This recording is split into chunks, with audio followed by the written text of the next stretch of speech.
नमस्ते। आप सभी से अनुरोध है कि कृपया हमारे चैनल को सब्सक्राइब करें, वीडियो को लाइक करें। के मोहम्मद साहब को आप सभी लोग जानते होंगे। कम से कम राष्ट्रवादी लोगों के वे अत्यंत प्रिय हैं और वो अत्यंत प्रिय क्यों हैं वो भी हम जानते हैं क्यों अत्यंत प्रिय हैं। क्योंकि वे सदैव से सच बात बोलते रहे हैं और सदैव से मुगल आक्रांताओं के हमारी हमारी जो विरासत है उसके विनाश के बारे में सदैव बोलते रहे। उनका स्वयं का बहुत योगदान है। वे बीबी लाल जी द्वारा किए हुए जो प्रथम पुरातात्विक सर्वेक्षण था, जो एक्सकेवेशन हुआ था, खुदाई हुई थी बाबरी मस्जिद के नीचे, उससे वो संबंधित थे। और बाद में उन्होंने अपने जो निष्कर्ष थे उनको भी साझा किया और उस निष्कर्ष में उन्होंने खुल के बताया कि यहाँ एक मस्जिद बनाई गई है और वो भी यहाँ मंदिर को तोड़ के बनाई गई है। ये वो खुले मन से कहते रहे। उसके अतिरिक्त भी बटेश्वर ग्रुप ऑफ टेम्पल्स जिसको बोलते हैं, बटेश्वर मंदिर, उनका भी उन्होंने जीर्णोद्धार किया था, जो भिंड जिले में आते हैं, लगता हुआ बिल्कुल आगरा से लगता हुआ जो क्षेत्र है वहाँ पे।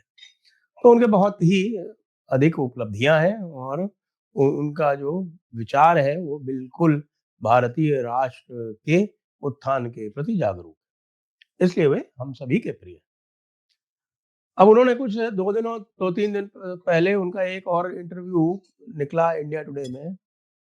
और इंडिया टुडे में उन्होंने कहा कि भई ये जो पूरा जो टाइम है वो एएसआई यानी आर्कियोलॉजिकल सर्वे ऑफ इंडिया के लिए डार्क एज है। तो इसको लेके हमारे जो राष्ट्रवादी सर्कल्स हैं उनमें निश्चित रूप से चिंता है, क्योंकि हम सभी मानते हैं कि एक प्रामाणिक व्यक्ति है के मोहम्मद जी। और के मोहम्मद जी जो कुछ कह रहे हैं वो गलत नहीं है, वो पहले भी कह चुके हैं। ये ऐसी बात नहीं है कि ये जो अभी आया है इंटरव्यू उसमें कोई उन्होंने कोई नई बात कही है।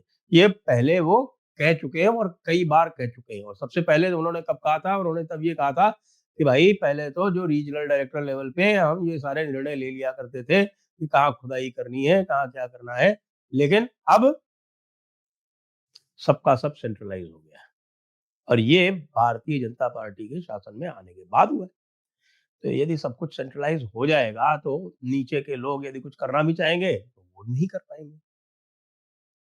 अभी आपको ध्यान है कि जो किलाड़ी के जो एक्सकेवेशंस हैं उसके लिए भी एक कंट्रोवर्सी उत्पन्न हो गई और वो भी जो है वो एएसआई के कारण ही उत्पन्न हुई, जो कि पूरी तरह से अनावश्यक थी।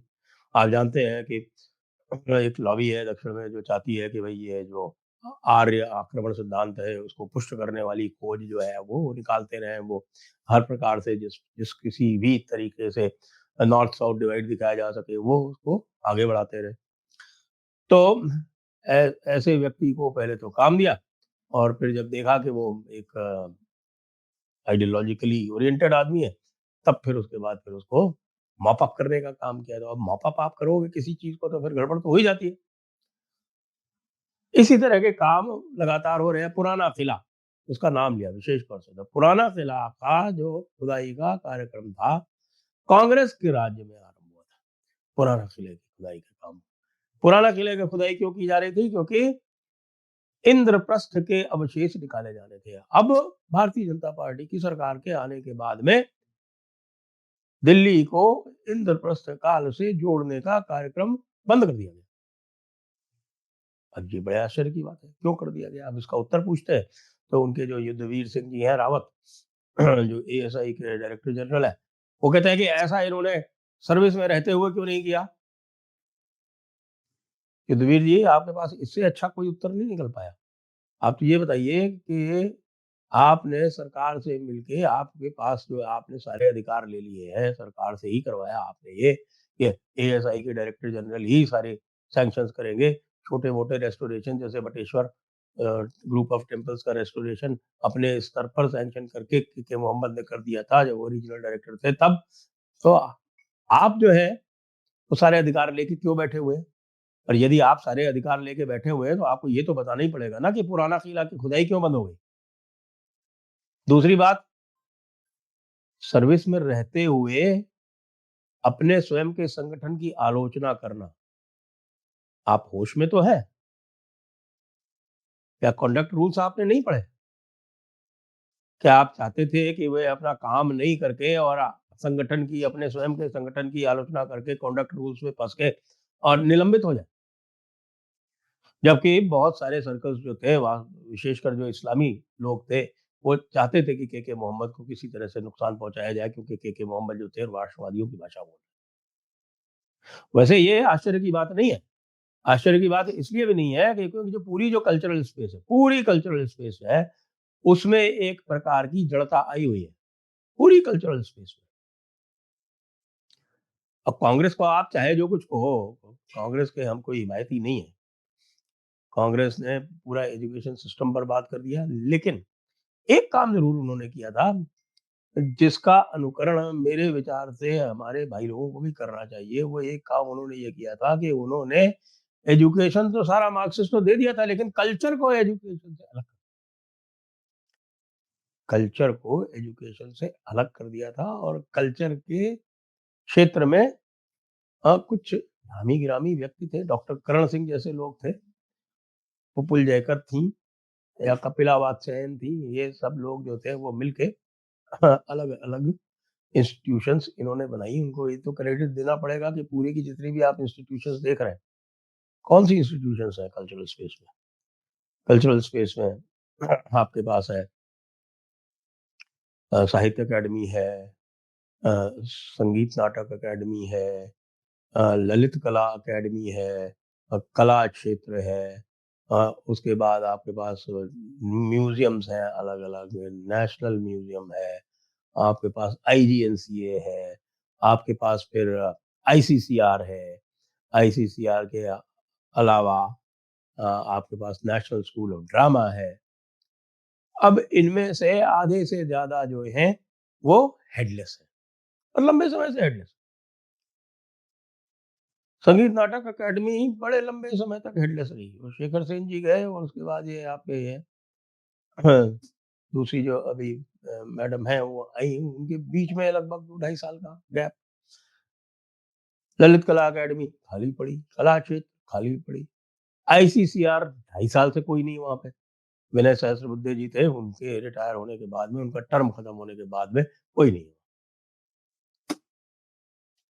तो ये एक सोचने की बात है कि भई एक है भारतीय जनता पार्टी की सरकार क्या इतने सारे अपने एकेडमिक्स में से ये निकाल के नहीं ला सकती कि साहब ये जो कल्चरल स्पेस में जो कोई एक्सपर्ट है, उन एक्सपर्ट्स को आइडेंटिफाई करके और उनको जो है वो प्लेस किया जा सके प्रॉपर्ली। अब काफ़ी काम हुआ। अब हम उसको हम कपिल कपूर जी को भी उसका श्रेय देंगे। कपिल कपूर जी के अतिरिक्त जिन्होंने इंडियन नॉलेज स्टडीज़ में काफ़ी काम आगे बढ़ाया। हमारे मिशेल बेनिनो जी थे, वो भी उसमें सम्मिलित थे और भी लोग थे, तो उनके तत्वावधान में काफ़ी काम आगे ये बढ़ा। एजुकेशन के सेक्टर में, एनसीईआरटी की बुक्स के सेक्टर में धीमे हुआ, लेकिन कुछ तो हुआ। कल्चरल स्पेस में तो शून्यता है, पूरी शून्यता दिख रही है। शून्यता और जड़ता का माहौल है। ये एक राष्ट्रवादी पार्टी जो अपने आप को कहती हो, उसके लिए तो कतई उचित नहीं। राष्ट्रवादी की जड़ कहाँ जाती है? राष्ट्रवादी की जड़ तो वही संस्कृति से ही आती है ना। अभी हमने देखा एएसआई का ही एक किस्सा आया कैलाश टेम्पल से, एलोरा से।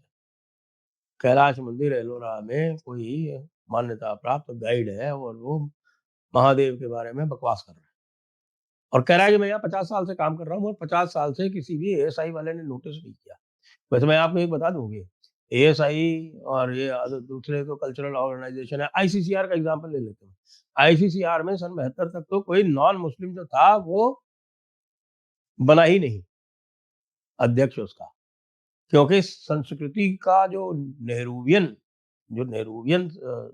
परिभाषा थी संस्कृति की, वो थी गंगा-जमुनी तहज़ीब। तो उस गंगा-जमुनी तहज़ीब के हिसाब से बहुत सारी चीज़ें चलती थी, लेकिन इंदिरा गांधी ने काफ़ी काम कराया। इंदिरा गांधी ने काफ़ी काम कराया, ये इंस्टीट्यूशंस वगैरह और जिनके नाम मैं ले रहा हूँ डॉक्टर करण सिंह कपिलावास, सयान प्रफुल्ल जयकर इत्यादि, ये इंदिरा गांधी के समय ही इन्होंने इंस्टीट्यूशंस को थोड़ा-सा यहाँ कल्चरल स्पेस में स्ट्रॉन्ग किया और उसको सबसे बड़ा योगदान उनका ये रहेगा कि उन्होंने इनको मार्क्सिस्ट से अलग रखा। तो भई युद्धवीर सिंह रावत जी, ज़रा होश की दवा कीजिए, जो के मोहम्मद कह रहे हैं, उस पर ध्यान दीजिए और ये जो सारी पावर आप हाथ में लेके सेंट्रलाइज़ करके बैठे हुए हैं, इनको करिए डिसेंट्रलाइज़ और डिसेंट्रलाइज़ करके और ये तो आपको कैफ़ियत और इसकी एक्सप्लेनेशन और क्लैरिफ़िकेशन और जवाब तो देना ही पड़ेगा कि पांडव काल का इतिहास जानने के लिए जो पुराना किला की खुदाई हो रही थी, वो 11 वर्ष से बंद क्यों पड़ी हुई है? जय हिंद, जय भारत, वंदे मातरम।